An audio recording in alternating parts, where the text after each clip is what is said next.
Friends, today I will discuss the topic difference between agent and servant and agent and valley in agency. Let's start. Agent and servant. An agent occupies a position which is many respects is similar to that occupied by a servant.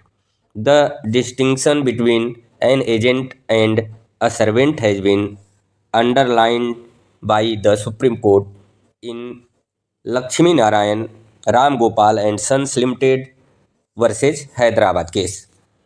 The main points of distinction are follows.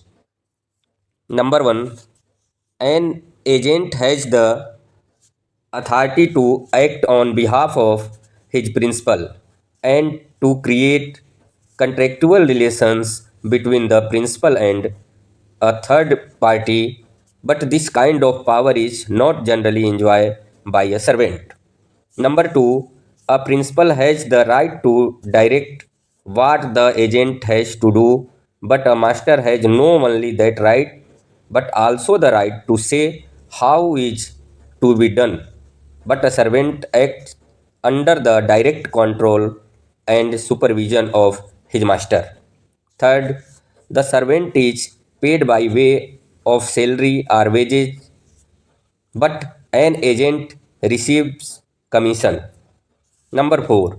A servant usually serve only one master, but an agent may works for several principal at the same time.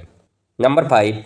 A master is liable for the wrong of his servant, but a principal is liable for his agent wrong done within the scope of authority. Agent and Bailey. An agent differs from a Bailey in certain respect. Number one, the relationship of Bailey and Whaler subsists only so long as the Bailey holds some goods belonging to the Whaler, but this is not necessary for the subsistence of agency relationship.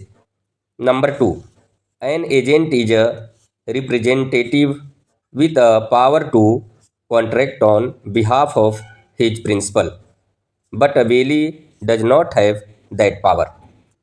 Thank you. Namaskar.